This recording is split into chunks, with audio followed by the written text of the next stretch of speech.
Olá, olá, eu sou Lua Valentia e você está na Ordem Espécula. E hoje o tema será como se recuperar após uma derrota, porque eu sei que o Brasil inteiro ficou triste aí com a derrota que houve contra a Noruega e muitas vezes na nossa vida mesmo, certo? Nós temos algumas derrotas que fazem parte de estarmos vivos e que fazem parte do nosso dia a dia, do que é o ser humano. Se nós fôssemos vitoriosos o tempo inteiro, a todo instante, seria até sem graça, porque aí a gente saberia que a gente não tem como perder, certo? Nós viemos aqui para viver fortes emoções e uma delas é aprender com essa questão da derrota. Agora, existe uma diferença entre você aprender com a derrota e você se sentir derrotado, vitimizado eternamente. Entende o que eu quero dizer?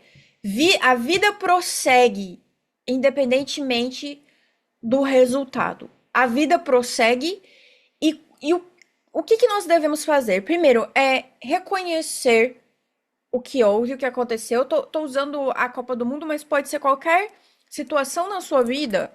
Aquele emprego, aquela questão que você acha que você foi derrotado, que você acha que você perdeu, que você acha que você foi machucado de alguma forma, certo? Pode ser qualquer situação, mas usando a Copa como exemplo apenas. Então, primeiramente, reconheça que você de fato perdeu, mas que você não precisa perder sempre, que isso não precisa se tornar parte do seu mitos, da sua história. Você não precisa ter uma mentalidade de perdedor e você não precisa ter a mentalidade de um sofredor. Nossa, agora eu sofro sempre. Agora é isso que eu me tornei. Me tornei uma pessoa ruim, um time ruim, alguém que só perde, só perde. Não. Olhamos, sentimos, mas parte do nosso treinamento é não permitir que a emoção fale mais alto, que a emoção tome conta e que a emoção faça com que a gente desista. Então, por exemplo, seria desistir da próxima Copa, seria uh, dizer para si mesmo: ah, não, agora eu sou um time ruim, estou condenado a este resultado, estou condenado a isto, houve uma perda de aura e ponto final, tenho que me convencer de que eu sou ruim mesmo, de que eu sou uma vergonha. Não, não, ainda somos, por exemplo, os únicos pentacampeões do mundo, certo? Então, uma outra questão também, quando você tem um trabalho reconhecido, as pessoas esperam de vocês e projetam uma expectativa extremamente forte e extremamente grande. E se você se deixa levar pelo sentimento de que você precisa ser essa expectativa e se você não for, tudo está perdido, muitas vezes você vai acabar se sabotando porque a pressão é demais.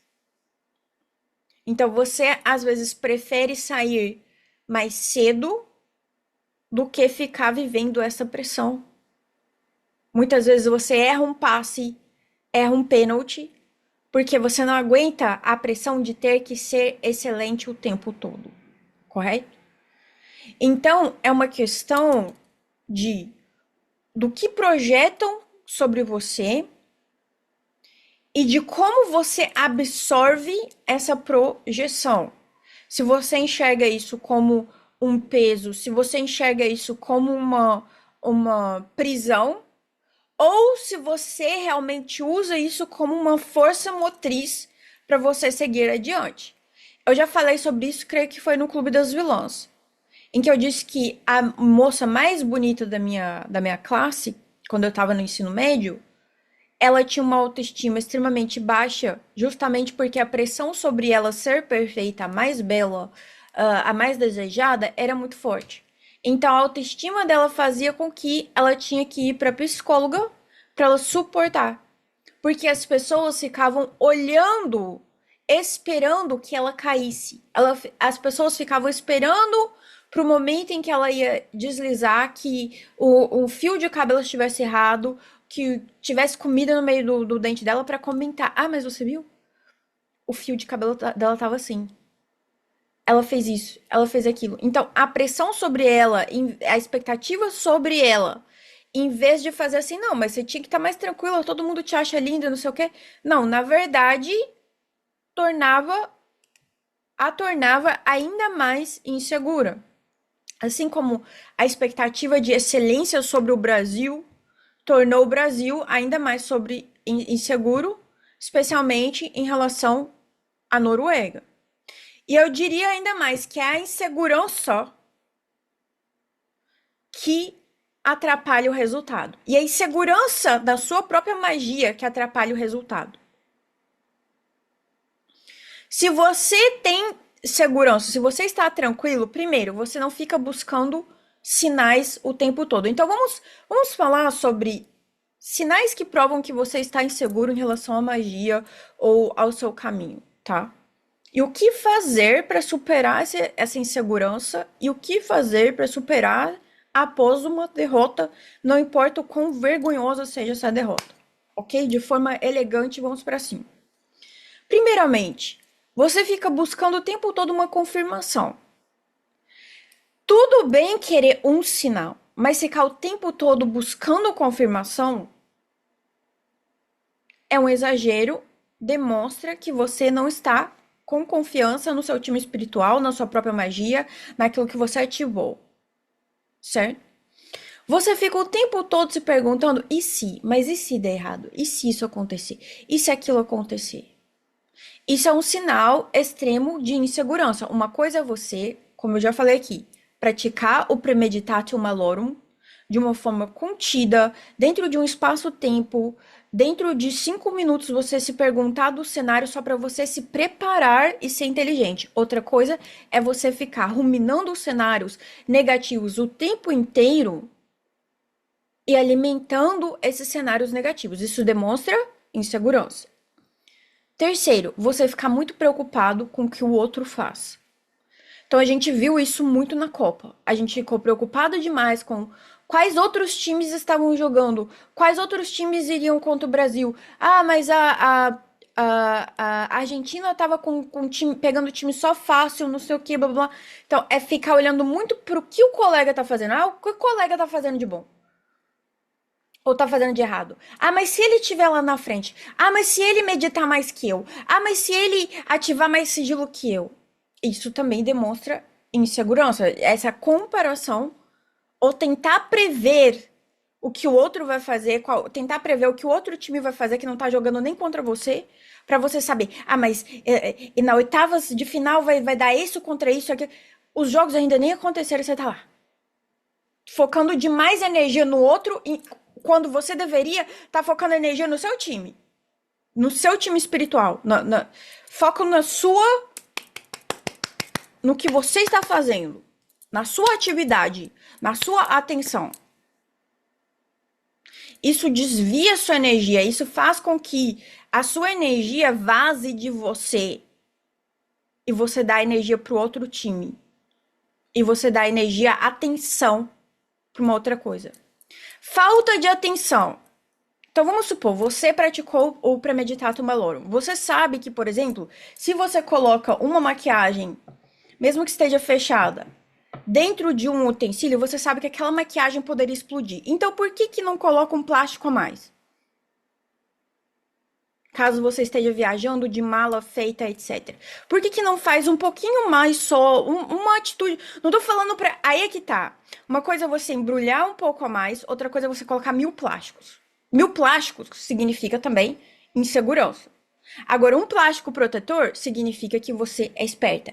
Entende? Então, existe uma diferença entre você ser esperta, ser uma pessoa que se prepara, ser a preparada, a popozuda, do que ser uma pessoa que sem preparo nenhum ou uma pessoa do extremo que vai lá. Não, é 1.000 plásticos, aí você não consegue nem ficar lá 10 horas só para tirar os plásticos, né? Conheço gente assim, tanto de um nível quanto de outro. Sabe? Ou não se prepara de maneira nenhuma e aí fala assim: ah, eu tive azar, foi o azar. Ou se prepara demais e perde muito tempo se preparando e muito tempo se preocupando e muito tempo colocando plástico em cima de plástico e em cima de plástico não precisava. Lacrando tudo. Então é uma questão de equilíbrio mental, uma questão de equilíbrio de preparação, de preparo e de confiança. Isso é essencial. Não, eu jogo o meu, eu sou o meu e, ok, se eu tô jogando contra um adversário, competindo contra alguém, qualquer que seja o ambiente, o primeiro problema sou eu mesma. Eu tenho que competir contra as minhas próprias limitações. Aí, com uma vez que eu entendo as minhas limitações, eu olho para o outro. Quais são as características alheias que eu vou precisar enfrentar para me tornar melhor, certo? O que aumenta a autoconfiança é o preparo. É este treinamento que a gente está fazendo aqui. É isso que aumenta a autoconfiança. Aí, você tá lá autoconfiante, fazendo o seu preparo, treinando, fazendo o seu, passando de fase, digamos assim. Aí chega um time, chega a sua Noruega. O que é a sua Noruega? Para cada um vai ser uma coisa. Aí você fica lá, vibrando na derrota, se sentindo derrotado, sendo que a derrota, na verdade, é apenas um dado. A derrota é só um dado de como que você deve se preparar melhor na próxima competição. Ela é só um dado de como você deve se comportar a partir de agora. Ela não é uma característica sua, intrínseca sua, você não é um derrotado. E ela não é algo que você deve absorver como uma verdade eterna. Ela é um evento como qualquer outro evento, e você, enquanto deidade construtora, você dá o peso que você quer a este evento. Você dá a característica que você quer a este evento. Então, eu prefiro, particularmente, quando há uma derrota, digamos assim, quando as coisas não vão da minha forma, não falar assim, ah, eu não tenho poder. Ah, eu não, ai, nossa, meu poder não tá tão legal, não estou agindo como um pentacampeão, né, digamos assim. É olhar com neutralidade e se perguntar com um pouco de humildade, sim, mas sem vitimismo, como que eu posso fazer melhor na próxima? A partir disso, como eu vou redirecionar a minha rota para que eu chegue aos meus objetivos finais, independentemente de quem esteja competindo ou não contra mim, independentemente do que esteja acontecendo ou não na minha vida. O que é preciso para que eu passe de fase? É recuperar, é descansar um pouco, colocar a cabeça no lugar, os neurônios para funcionar e vir com um novo plano de base, reconstruir tudo do começo e rejeitar principalmente qualquer atributo negativo que seja absorvível. O que eu quero dizer com essa questão da absorção? É você entender, isso foi uma batalha, não foi perder a guerra. Isso foi um evento. Não significa que no próximo eu não possa vencer. Isso foi uma questão, uma vírgula na minha história. Não significa que eu não possa mudar o meu livro, o final do meu livro, como a gente sempre fala, recalibrar a rota. Então, ontem eu estava fazendo ali meu treinamento e eu amo os canais de Maquiavel. E vi, inclusive, se você colocar modo Maquiavel, você consegue encontrar em português também. Tem também, eu creio eu.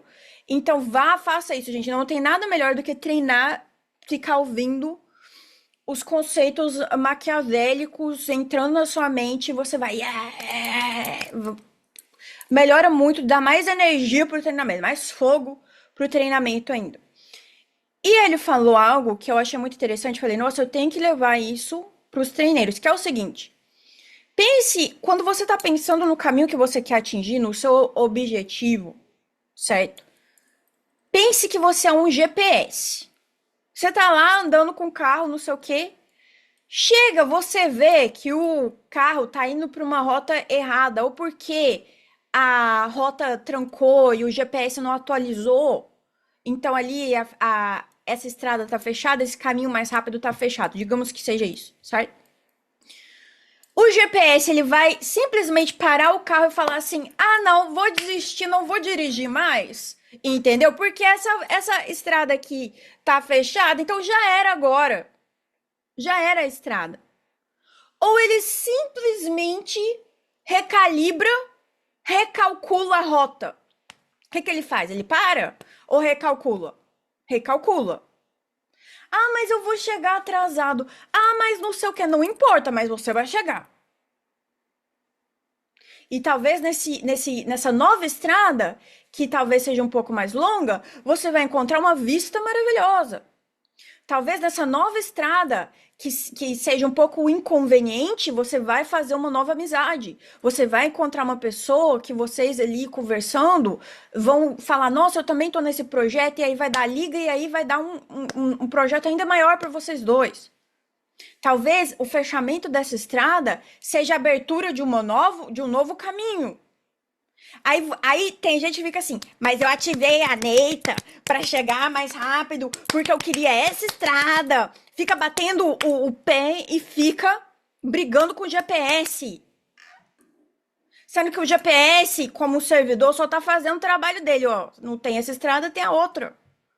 Não tem esse caminho, tem o outro. Só tá fazendo o trabalho do GPS. Você briga com o GPS? Você bate no GPS? Você grita com o GPS? Não, porque você sabe que não há necessidade. Que a natureza do GPS é ser GPS. Ponto final. Ah, perdeu conexão. Então vamos achar uma nova conexão. Entendeu? Vamos achar uma nova questão de conectar. Mas a natureza do GPS é te levar para o lugar. Não é a culpa do GPS se a estrada estava fechada. Ele ainda vai recalcular a rota. É a mesma coisa com os especulares. Os especulares, eles são o GPS da magia. Eles são programados para aquilo ali. Aí você se pergunta, mas o que aconteceu então nesse caso, né? Ah, o Brasil derrotado para a Noruega. Qualquer que seja, qual que foi o erro? Foi não ter colocado o Neymar? O que colocou ali? Entendeu? Em vez de falar que a magia não presta, gritar com a magia, como você não gritaria com o GPS ou o que quer que seja, recalcula a sua rota. Não deu hoje? O que eu posso fazer nesses 4 anos para o Brasil se tornar a seleção que o Brasil tem calibre para ser? Porque eu creio que o problema do Brasil é um problema mental. Coloca lá um jogador que parece um ogro, aí todo mundo fica com medo. Fica vibrando no medo, a egrégora fica vibrando no medo, o jogador vai lá, faz 2 gols. Foi isso que aconteceu. Eu vi isso na cara. Até então, o Brasil, você já consegue prever pela qualidade dos memes da egrégora. Até então, o Brasil não estava comido. O Brasil estava partindo para cima.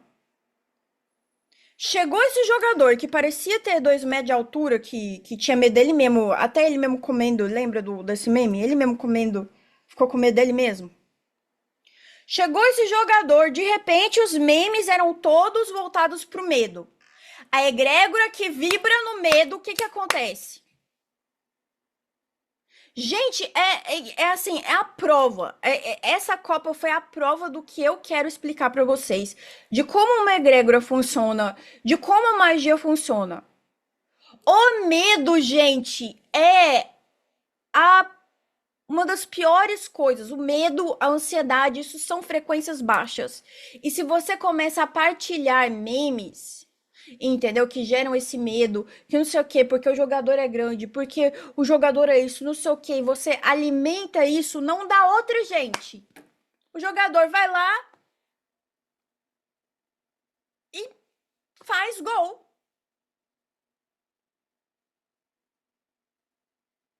certo? Então, assim, ah, Lua, mas eu tenho esses pensamentos que são pensamentos que jogam contra mim, esses pensamentos de medo.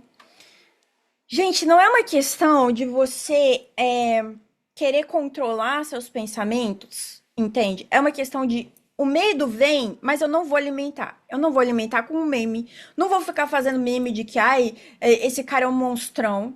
Por que que não fez meme do Brasil sendo um monstrão? Por que que não fez meme do Brasil metendo terror? Entendeu? Ah, mas não, mas fez um ou outro, mas os memes mais compartilhados eram os memes voltados para o medo. Foi uma egrégora do medo, e foi essa egrégora do medo que acabou destruindo o Brasil. Foi isso, gente. Então você não pode se deixar levar pelo mesmo. Aprenda com o problema alheio. Aprenda com as faltas alheias. Aprenda com os erros alheios. Não se permita levar pelo medo e pela ansiedade. O medo vem, a ansiedade vem. Você observa e não alimenta. Alimenta pensamentos que vão te auxiliar, vão te colocar na boca do gol, vão te colocar no momento em que você quer, fazendo o que você quer.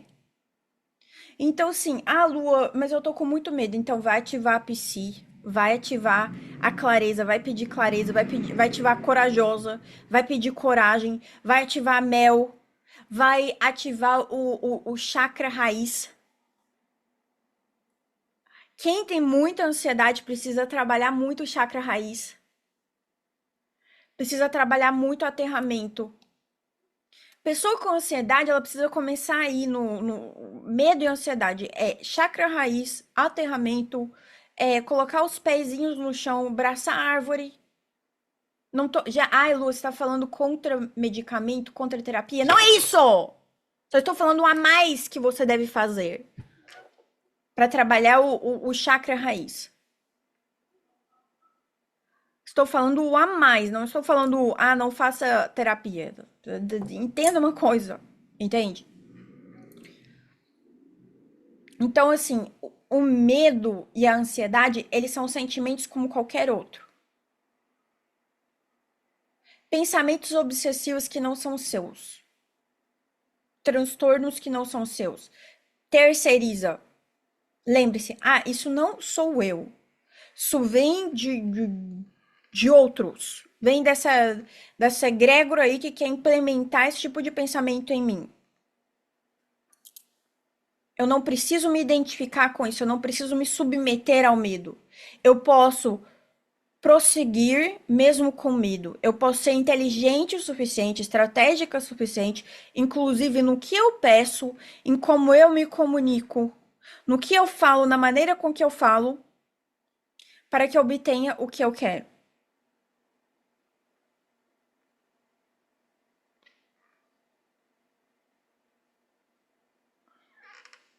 Então, vamos supor que você esteja num...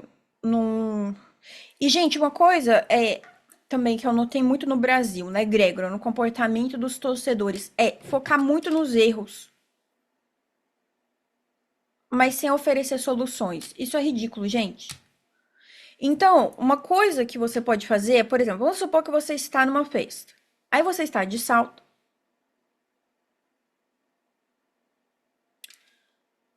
Aí você cai. Ou alguém sabota você e te derruba de brincadeira. Se você tem um comportamento negativo de si mesmo, autossabotador, você vai se sentir humilhado, você vai agir como humilhado, você vai chorar e sair da festa.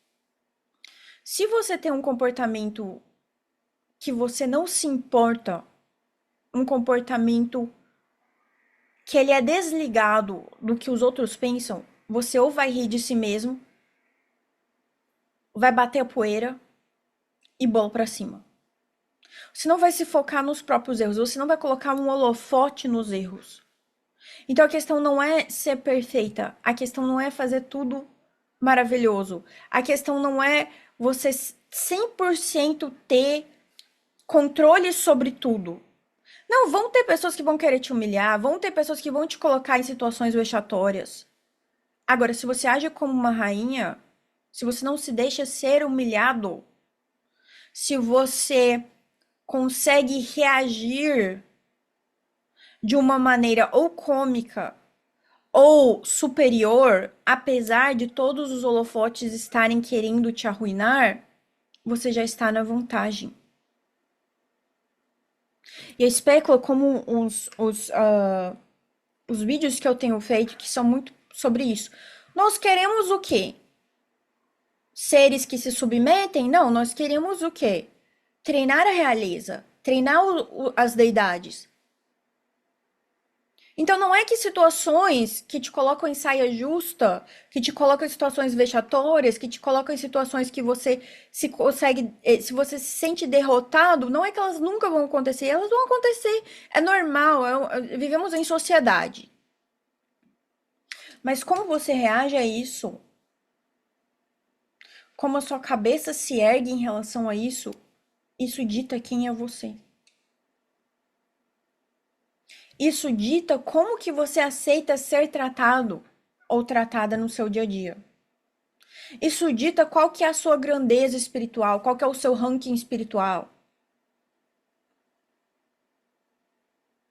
Porque as pessoas, elas vão querer te importunar, elas vão querer te maltratar, elas vão, inclusive, não por questão negativa, mas para saber se você aguenta a pressão, elas vão até te testar. E às vezes não é uma pessoa ruim, é uma pessoa que te testa para ver, será que essa pessoa aguenta a pressão que é viver nesse egrégoro? Então ela te testa para ver como que você reage, para ver como que você supera, para ver como que você, se você é elegante, se você reage com elegância ou se você reage surtado, para ver se em altas temperaturas, altas pressões, você consegue manter a sua pose apesar de tudo. Quantos modelos não caíram em passarela e fizeram deste momento uma virada na carreira? Quantas vezes um artista simplesmente não teve seu nome linkado a escândalos e depois conseguiu virar essa narrativa? Sabe por quê? Sabe o que que diferencia? É a pessoa que desiste da pessoa que prossegue, não importa o que.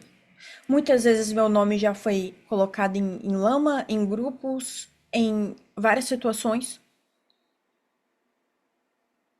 A Lua, tô falando do satélite, é bombardeada o tempo todo por meteoro caindo lá, pedra caindo lá, coisas caindo lá. Ela é cheia de buracos. Tô falando do satélite. E continua lá brilhando. Toda lua cheia ela vai brilhar, certo? Então é assim que nós temos que ser também. Continuar com a nossa pose, continuar com o nosso espírito de vencedor, nada deixar nos abalar. Tira um dia para descansar e depois volta com tudo. Volta com tudo, esse foi um campeonato, outros virão. Outros virão, seremos mais fortes, seremos melhores, seremos vencedores. Não permitiremos que nada baixe a nossa autoestima. Continuamos em alta, continuamos adorados por outras nações. Então, isso foi uma metáfora para a sua própria vida. E é essa postura que a gente quer aqui na espécula. Alguém gostaria de falar alguma coisa, fazer algum comentário?